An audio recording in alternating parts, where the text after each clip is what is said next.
Joining us now, Senator James Lankford, a member of the Intelligence, Homeland Security, and Appropriations Committees.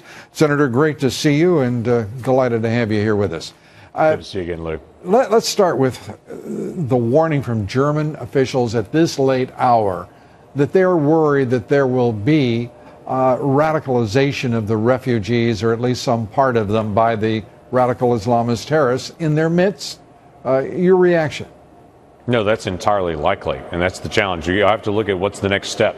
When this moves from the refugees coming in, they have no jobs, have no place to live, they're trying to integrate in society, they're disconnected from everything else. They're prime targets for the radicals that currently live in Germany or that currently live in Europe. It's clear from what happened in Paris just a few weeks ago, those are radicals that were from Paris that had gone to Syria and then returned back to Paris. And so this is not some foreign individuals coming in. This is the radicalization of people that are already there. So those radicals can reach out and reach into those communities of disaffected folks and try to draw them in. Yeah, and what I'm surprised at is this late hour. The fact of the matter is, what would German intelligence expect of radical Islamist terrorists other than to recruit and to radicalize? Obviously, that's not the view of our intelligence agencies and this administration.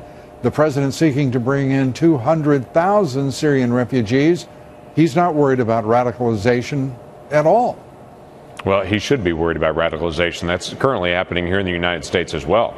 There are investigations that are open in all 50 states by the FBI right now trying to track individuals here within the United States. And people have forgotten, Lou, which is amazing to me, what happened in May of this year when individuals from Syria reached out to folks that were in Arizona, encouraged them, radicalized them online. They left from Arizona, drove to Garland, Texas with guns to go shoot up a Mohammed cartoon event and drawing event there. Right. But Texas law enforcement met them at the curb, or that would have been a very different day. So we're not immune to it here. Not immune, but we seem to be immune to open, direct language when we start discussing these issues. These people are the enemy of the United States. They are a threat to us. And there seems to be, over the course, it's 14 years since September 11th.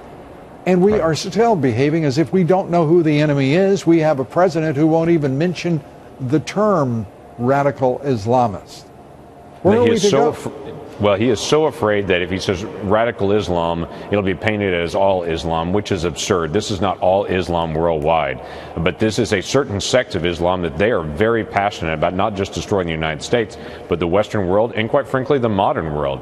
They want to take the entire world back to the 8th century, and that is their preference, and they're going to be tenacious to fight for it. They believe they're bringing on the end times through their belief system and through their actions, and they're willing to die for it. And the president today creating an equivalency between the war on radical Islamist terror and global warming. Can you find any even fanciful way in which those two could be connected intellectually?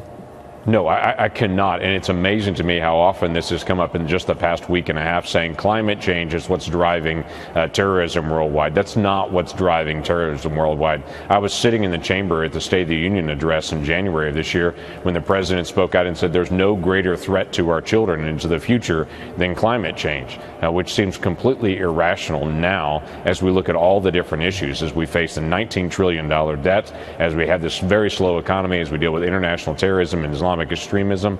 All those things are enormous threats to right now. And for him to say there's no greater threat than climate change seems completely absurd.